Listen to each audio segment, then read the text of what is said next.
Doctor Urmila Rathi आपका हार्दिक स्वागत अभिनंदन करती हूँ। नमस्कार साथियों, सूर्यनगरी यूनिक लॉ क्लासेस के यूट्यूब चैनल पर मैं डॉक्टर उर्मिला राठी आपका हार्दिक स्वागत अभिनंदन करती हूँ। एडीजे की इसकी अगली कड़ी में आप देखिएगा, आपको रोज एक वीडियो मिल रहा है इन दिनों एडीजे का, जिसके अंदर पहले मैंने करा आपको एसएस चेक करा चुकी हूँ, मैं आपको एसआरए करा चुकी हूँ। तो मैंने एक सीरीज स्टार्ट की है जो कि आपको नेक्स्ट लगभग 160 डेज तक मिलेगा। ऐसा क्यों? क्योंकि इस सीरीज़ के अंदर इंडिया के सारे स्टेट के एडीजे के सारे सब्जेक्ट आएंगे, और जब सारे सब्जेक्ट को मिलाते हैं तो 160 सब्जेक्ट बनते हैं। यूपी अकेला 60 लेके जाता है, जो कॉमन है वो कॉमन है, लेकिन हर स्टेट का, उड़ीसा की बात करो तो उसके लोकल लॉज होते हैं, वेस्ट बंगाल की बात करो तो उसके लोकल लॉज होते हैं, ये कर करा के है। तो डेली आपको एक मिलेगा, और कम से कम आप रोज़ वीडियो देखोगे तो मन में आएगा अब चलो पढ़ लेता हूँ मैं। तो आज हम बात करते हैं मोटर व्हीकल एक्ट की। तो मोटर व्हीकल एक्ट जो है ये डीजी के एग्जाम में हर जगह मिलता है। जनरली ये चैप्टर नंबर 10, 11, 12 से आता है, लेकिन कभी कभी जो है पूरा भी आ जाता है। जब पूरा आता है तो एक नया चैप्टर ऐड करना पड़ता है आपको, चैप्टर नंबर 1 प्रीलिमिनरी जो डेफिनेशन क्लूज की बात करता है, और एक नया चैप्टर ज्वाइन करना है पड़ता है चैप्टर नंबर 13। बाकी का बीच वाला स्किप कर सकते हैं, पूरा पढ़ने की जरूरत नहीं होती। चलिए हम बात करते हैं, इसमें 3 चैप्टर है। चैप्टर 10 रिपील हो गया, 147, 44 हुआ करता था जो कि अब रिपील हो गया। चैप्टर नंबर 11 अपना, जब भी आप कोर्ट में वकालत करते हैं एज ए डीजे बनते हैं तो आपको वहाँ पे जो डीलिंग करनी पड़ती है चैप्टर 11 से थर्ड पार्टी इंश्योरेंस है, तो आप लोग जो है क्लाइंट को इंश्योरेंस मिलेगा नहीं मिलेगा, विक्टिम को मिलेगा नहीं मिलेगा, 145 से 164 डी। और चैप्टर 12 यही हम लोगों का मेन चैप्टर है जो कि बात करता है क्लेम ट्राइब्यूनल्स की, 165 से 176 कब अपील होगी, कितने दिन में होगी, जब आप केस फाइल करने जाओगे तो कितना अमाउंट सबमिट करना पड़ेगा, एटसेट्रा। ठीक है, तो आप सब जने अपना मोटर व्हीकल एक्ट का बैरेक निकाल लीजिए। मैं कुछ चीज़ें आपको बताती हूँ, वो आप अंडरलाइन करते जाइए। मैं भी अपना बैरेक निकाल लेती हूँ, सभी जने निकाल लीजिए। किसी के पास अगर पुराना बैरेक्ट है तो उसको चेंज कर लेना, क्योंकि जो पहले वाला बैरेक्ट है उसके अंदर आज भी चैप्टर 10 दिया हुआ है, तो जो कि रिपील हो चुका है चैप्टर 10 अब अपने पास नहीं है। और ये रिपील हुआ है 2019 के अमेंडमेंट से। कब हुआ है? 2019 से ये रिपील हो गया है, तो प्री में पूछा जा सकता है। ना आता है चैप्टर नंबर 11। चैप्टर नंबर 11 आपका है 145 से 164 डी। 145 मेरे को आज भी याद है, जब हमने एडीजे राजस्थान की मॉक टेस्ट चलाए तो मेरे टाइपिस्ट की गलती से 145 की 2 डेफिनेशन 3 पेपर में आ गई थी। एक ही पेपर में आनी चाहिए थी, वो 3 पेपर में आ गई थी उसकी गलती से। तो मैंने उसको डांटा, अरे मैंने कभी तो ध्यान नहीं रखता कि क्या कर दिया, और एग्जाम में as it is a question आया। आप सोचो, जिसने उस मॉक टेस्ट से 3 बार कर लिया वो 100% लिख के आ गया, जिसको लगा रिपीट हो रह गया। लेकिन मैंने तो अपना क्वेश्चन पेपर सॉल्व करते थे, मैं लिखती थी और एज इट इज़ छाप के आई, और 4 में से 4 नंबर मिला, क्योंकि as it is definition close है। मतलब अनुमान भी नहीं लगा सकते कि डेफिनेशन क्लोज आ गई थी एग्जाम में। और मेरा तो मॉक टेस्ट सीरीज जो चलाई, मैंने टेस्ट सीरीज जो चलाई रही, ऐसा कोई क्वेश्चन नहीं था जो उसमें नहीं है और एग्जाम आया हो, नॉट पॉसिबल, सारे चीज़ कवर हो गई थी। तो 145 क्लोज ये कहता है ऑथराइज इंश्योरेंस कंपनी को लाना पड़ेगा। बी कहता है आपको सर्टिफिकेट देना पड़ेगा। सी कहता है ग्रीवियस हर्ट हुआ, वैसे ही जैसा कि हमारा आईपीसी बीएनएसएस में है। डी कहता है हिट एंड रन का केस, आपके जब भी वकालत करते हो, अगर एमवी एक्ट का काम करते हो हिट एंड रन के केसेस ही आपके पास आते हैं। ई कहता है insurance regulatory and development authority की बात करता है। और एफ कहता है मैं पॉलिसी ऑफ इंश्योरेंस हूँ, कैसे कैसे आपको मिलेगी। और जी कहता है प्रॉपर्टी में क्या क्या इंक्लूड है। और एच कहते हैं मैं हूँ रेसिप्रोकल कंट्री। रेसिप्रोकल कंट्री ये नया वर्ड नहीं है आपके लिए, क्योंकि रेसिप्रोकल अरेंजमेंट्स आप पढ़ते हैं बीएनएसएस के चैप्टर नंबर 8 में सेक्शन 111 से लेकर 124 तक। ठीक वैसे ही हम बात करते हैं रेसिप्रोकल टेरिटरी की, जो लास्ट टाइम जो एडीजे मेन के एग्जाम में आया था सीपीसी सेक्शन नंबर 44A से। तो वैसे ही आता है रेसिप्रोकल कंट्री, मतलब आप बाहर जाके भी जो है व्हीकल चलाते हैं तो कैसे कैसे उसको किया जाएगा। और देर आता है आई थर्ड पार्टी, क्योंकि यहाँ पे नाम ही है थर्ड पार्टी इंश्योरेंस। इस थर्ड पार्टी की मैं बात करती हूँ, इसको बोलते हैं जस्ट ट्रीटी, और ये इसका लैटिन मैगजीम है। और ये कहाँ देखने को मिलता है? Partnership act. आप पार्टनरशिप एक्ट का डेफिनेशन क्लोज देखिएगा, वहाँ पर भी आपको थर्ड पार्टी दिखेगा। देन आता है सेक्शन 146 कहता है necessity for the insurance against third person, third party risk, पर पक्ष का जोखिम के विरुद्ध बीमा की आवश्यकता कब पड़ती है, कैसे पड़ती है। सबसेक्शन 1 कहता है कि बिना इंश्योरेंस के आप गाड़ी नहीं चला सकते, क्योंकि कल को एक्सीडेंट हो गया तो सामने वाले को जो भी नुकसान हो भरपाई कौन करेगा? तो बिना इंश्योरेंस के गाड़ी का चालान कट जाता है, और अगर एक्सीडेंट होता है तो फिर जो मालिक होगा वो पर्सनली लायबल होगा। देन आता है आपके पास एक्सप्लेनेशन में कहता है कि क्या आपका पर्सनल जो ड्राइवर होगा वो कब लायबल होगा, कब नहीं होगा। तो ड्राइवर जब भी आप किसी की गाड़ी चलाते हो पहले पता कर लेना उसका इंश्योरेंस है या नहीं, फिर आप फालतू फंस जाओगे। देन सबसेक्शन 2 कहता है सबसेक्शन 1 कब अप्लाई नहीं होगा, जब गवर्नमेंट की कोई भी व्हीकल्स होते हैं उन पर अप्लाई नहीं होता है। देन 147 कहता है मैं हूँ आपकी requirement of policies and limits of liabilities, या पॉलिसीज बनेगी, इसको पढ़ने की जरूरत नहीं, हमारे एग्जाम में नहीं आता है ये। देन आता है सबसेक्शन 2, एक प्री का क्वेश्चन बनता है सबसेक्शन 2 से। सबसेक्शन 2 कहता है जब कभी किसी पर्सन की डेथ या ग्रीवियस हर्ट हो जाता करता है उस संबंध में लाइबिलिटी कैसे डिसाइड होगी, सेंट्रल गवर्नमेंट सेंट्रल एक्ट जो बना हुआ है उसके central government shall prescribed insurance policy, तो सेंट्रल गवर्नमेंट जैसा प्रिस्क्राइब करेगी वैसा देना पड़ेगा। देन आता है सबसेक्शन 5 प्री का सवाल है जिसके अंदर 7 डेज आपके लिए आता है, रजिस्टर 7 डेज की बात करता है वो आपको देखना है। और देन सबसेक्शन 6 आता है क्लासेस व्यक्तियों के वर्ग यानी इंडेनिफाई कैसे की जाएगी, आप क्षतिपूर्ति कैसे करोगे। देन 148 कहता है जो अभी अपने रेसिप्रोकल पढ़ा था, validity of policies of insurance issued in reciprocating countries के लिए कैसे कैसे अप्लाई की जाएगी। 149 very very important pre plus main का क्वेश्चन है, settlement by insurance company and procedure therefor, बीमा कंपनी द्वारा डिस्पोजल करेंगे, बैठ के कॉम्प्रोमाइज करेंगे और उनको उनका पेमेंट कर दिया जाएगा। सबसेक्शन 4 कहता है डेजिग्नेटेड अथॉरिटी आएगी। सबसेक्शन 2 कहता है कॉम्प्रोमाइज़ आपको विद इन 30 डेज़ के अंदर करना होगा। और सबसेक्शन 3 कहता है आप प्रपोजल एक्सेप्ट करते हैं तो क्या प्रोसीजर होगा, और अगर विद इन 30 डेज़ के अवधि के भीतर आपको उसका पेमेंट किया जाएगा, और जहाँ एक्सेप्ट नहीं करते तो नेक्स्ट हियरिंग की डेट दे दी जाएगी। तो वेरी वेरी इंपॉर्टेंट है। 150 कहता है duty of insurer to satisfy judgement and award against person insured in respect of third party, पर पक्ष का जोखिम के बाबत बीमाकृत व्यक्तियों के विरुद्ध निर्णय और पंचायत को तुष्ट करने के लिए बीमाकर्ता की ड्यूटी होगी कि उनको फुलफिलमेंट करना है, जो अमाउंट कूटने का है वो उनको सेटल करना पड़ेगा। देन आता है आपके पास पूरा ही सेक्शन वेरी वेरी इंपॉर्टेंट है, इसके ऊपर केस लॉज भी आता है। HDFC bank limited versus Kumari Reshma and others 2015 का केस भी है। तो जब हम लोग पढ़ाते हैं तो केस लॉज जितने भी लीडिंग जजमेंट है वो सब इसमें लिखवाते हैं। देन आता है सारे सबसेक्शन वेरी इंपॉर्टेंट है। सबसेक्शन 6 तो सबसे ज़्यादा इंपॉर्टेंट है जो प्री का क्वेश्चन भी आपको देता है। देन आता है 151 rights of third party against insurance on insolvency of insert, बीमाकर्ता के इंसॉल्वेंट होने पर बीमाकर्ता के थर्ड पर्सन के क्या क्या राइट्स हो जाते हैं, वो राइट्स उनके पास आ जाते हैं। क्योंकि जब कभी भी केस फाइल होता है तो इंश्योरेंस कंपनी भी आती है, उसको भी अपना डिफेंस पेश करने का अधिकार है। क्योंकि अगर ड्राइवर ने ढंग से गाड़ी नहीं चलाई तो इंश्योरेंस भी नहीं मिलता, फिर क्या होता है ऑनर पर्सनल लाइबल हो जाता है। देन आता है 152 duty of a give information as to insurer, उसकी ड्यूटी है कि भाई ऐसा ऐसा हुआ है। 153 is a very very important settlement between insurers and insured person, बीमाकर्ता और बीमाकृत व्यक्तियों के बीच में समझौता किया जाएगा। पहले भी कॉम्प्रोमाइज हुआ, यहाँ पर भी कॉम्प्रोमाइज करेंगे। 154 कहता है मैं 151, 152, 153 से सेविंग्स की बात करता हूँ। 155 कहता है कि कुछ कोज ऑफ एक्शन वाद हेतु पर मृत्यु का क्या इफेक्ट होगा, इफेक्ट ऑफ ए डेथ और certain cause of action section 306 Indian succession act के अकॉर्डिंग कौन आ सकता है उनके बिहाफ पर। 156 कहता है effect and certificate of insurance, ये हमारे लिए कोई काम का नहीं है। 157 is a very very important pre plus main का क्वेश्चन है आपका, transfer of A certificate of insurance, बीमा के प्रमाण पत्र का ट्रांसफर करते हो, जब आप अपना व्हीकल ट्रांसफर करोगे तो बीमा सर्टिफिकेट भी आपका ट्रांसफर किया जाएगा।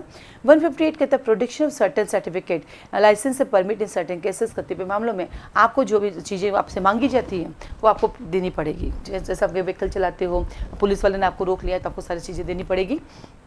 देन आता है आपके पास तो सबसेक्शन 1 अपने आप में काम का है, सबसेक्शन 3 का 7 डेज आपका काम का है।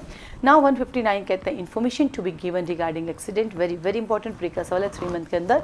देन 160 कहता है ड्यूटी, दुर्घटना में संलिप्त यान की विशेष प्रस्तुत करने की आपकी ड्यूटी होगी। Duty to furnish particulars of vehicles involve accident पढ़ने की ज़्यादा जरूरत नहीं है।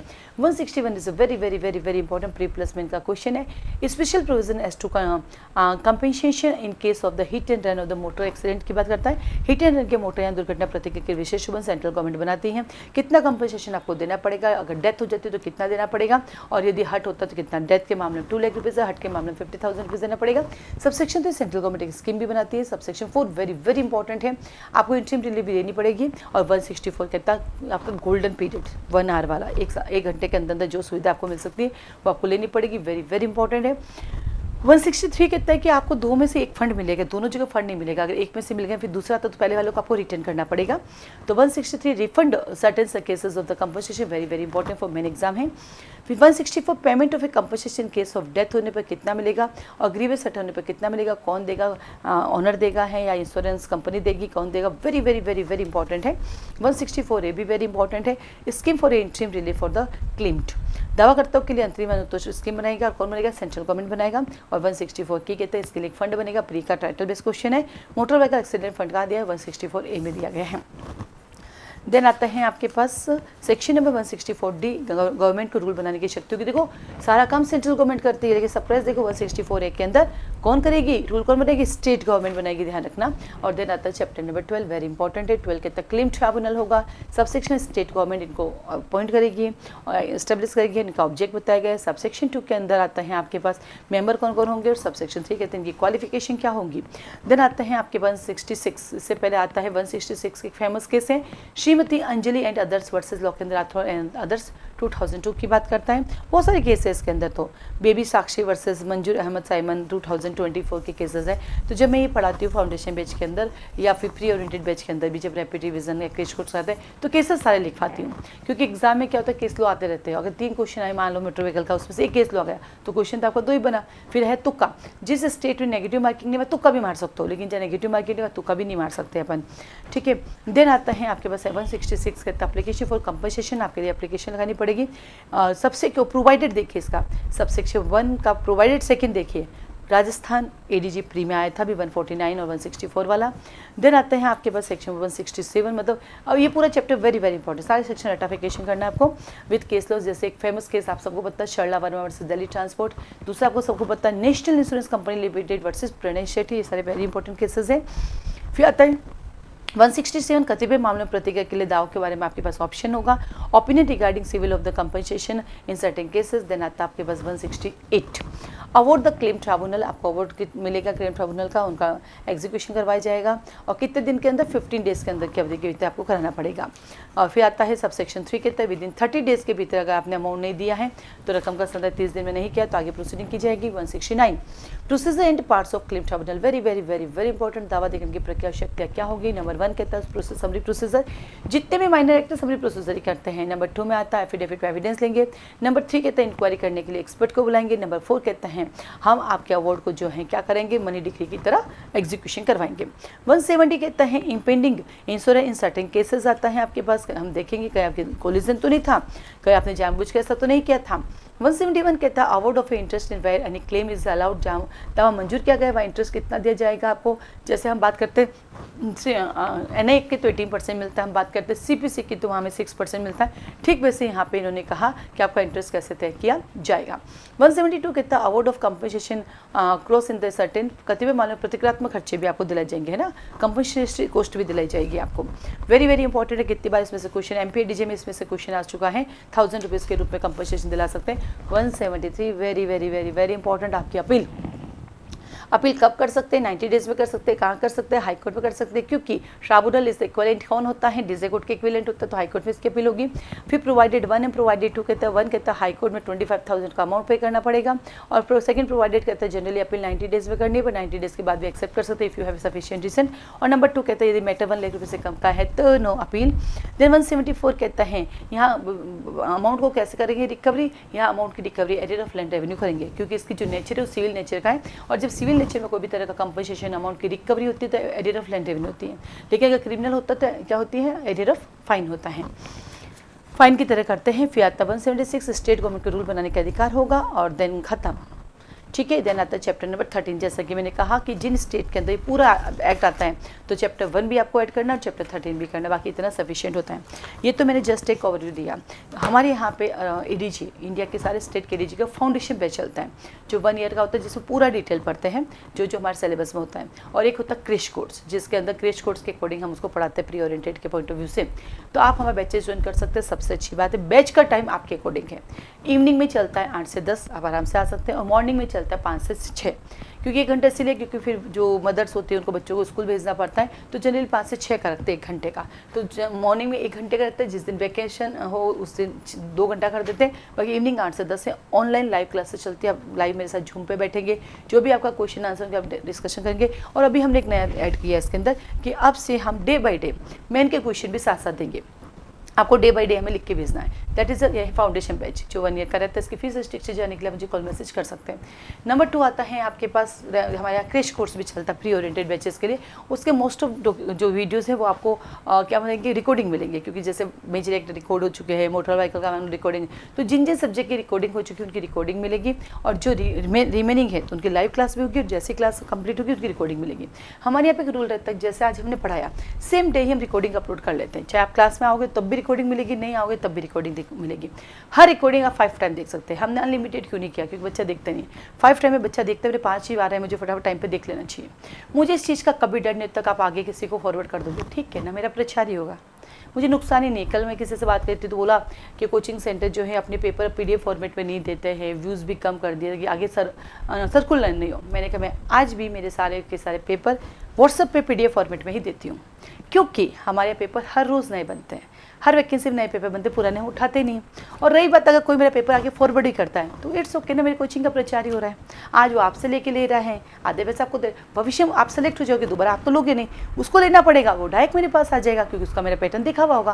दैट इज़ अ प्रचार। क्योंकि मेरे ही मानते हैं कि स्क्रीन के थ्रू बच्चा जब देखेगा तो उसकी आंखें दुखने लग जाएंगी, उसका माइंड काम करना बंद कर देगा, तो कहीं ना कहीं बच्चा मेरे PDF फाइल डालने की वजह से उसका नुकसान हो जाएगा। ठीक है ना, होने दो, आगे बढ़ने दो, लेकिन एटलीस्ट बच्चा अच्छे से उसको सॉल्व करेगा, प्रिंट आउट निकाल के उसे लिख सकेगा। तो हमारी सारी PDF फाइल जो है आपको व्हाट्सएप पर ही मिलती है, यू डोंट वरी। रही बात आपको आगे बांटने की नहीं बांटने की, एक छोटी सी कहानी सुनाती हूँ, उससे क्लियर हो जाएगा कि क्या आपको सबको सर्विस देनी चाहिए, नहीं देनी चाहिए। सुनिए इसकी ये कहानी। बचपन में आपको याद है हम स्कूल में पढ़ते थे तो हम मैथ्स पढ़ाते थे, किसी को भी या कोई भी सब्जेक्ट ऐसा जो आपका स्ट्रॉन्ग था, किसी और का वीक था, आप उसको पढ़ाते थे। एग्जाम में नंबर किसके ज़्यादा आते थे? सोचो सोचो, जिसको आपने पढ़ाया, आपके कभी नहीं आते थे, राइट? तो बस आप पेपर बांटोगे तो नुकसान आप ही का है। हाँ, आप सोचते हो हम भाईचारा विद्या बढ़ाने से बढ़ती है, बांटने से मैं बांट रही हूँ ना, बड़ी है ना मेरी, क्योंकि इट्स माई प्रोफेशन। लेकिन आप एक टेस्ट सीरीज लेते हो 2000 में, सामने वाले को दे रहे हो 500 में, उसको 500 500 500 करके, उसमें क्या हो रहा है? गुरु के साथ दगा, धोखा ऊपर वाला देखता है। लेकिन फिर भी मैं कहूँगी अगर आपको देना है तो दे दीजिए, मुझे नहीं फ़र्क पड़ना है। वो तो जो उस बच्चे का टेंशन था कि मैडम अब एक व्यू कर दिया, ये कर दिया, हम तो पेपर सॉल्व ही नहीं कर पाते हैं, फीस भी कोई कम नहीं ज़्यादा होती, लाइक तो मुझे नहीं फ़र्क पड़ता है। लेकिन मैं तो ये मानती हूँ, आपने मेरे से टेस्ट सीरीज लिया, आपने अपने 4 दोस्तों को दिया, आप सेलेक्ट हो गए, वो चारों रह गए, अगली बार आप तो नहीं लोगे मुझसे, तो उन चारों में से कोई एक तो आएगा कि ये उर्मिला मैम की क्वालिटी अच्छी है, उर्मिला मैम मेहनत से बनाती है, कहीं से उठा के सीधा क्वेश्चन नहीं दे देती है मेहनत से। रही बट टाइपिंग एरर की, देखो बेटा 100 क्वेश्चन में 1 2 3 टाइपिंग एरर आ जाती है, टाइप करने वाले भी ह्यूमन बीइंग है, तो टाइपिंग एरर 100 भाग तो हम ठीक भी कर लेते हैं उसको। जैसे आपका कॉल आता है, मैसेज आता है, देखने में हाथों हाथ ठीक करके दे देती हूँ, चाहे ज़्यादा होता है तो पूरा पेपर वापस से करा देती हूँ, क्योंकि इस प्रूफ रीडिंग नहीं हो पाती, कई बार समय नहीं मिलता इसलिए। तो Suryanagari unique law classes India के सारे स्टेट की टेस्ट सीरीज देती है, प्री की सारे स्टेज की मेन की टेस्ट सीरीज देती है, सब्जेक्ट वाइज टेस्ट सीरीज देती है, मॉक टेस्ट सीरीज देती है, साथ में फाउंडेशन बैच पढ़ाती है, रैपिड रिविजन बैच है, क्रैश कोर्स है।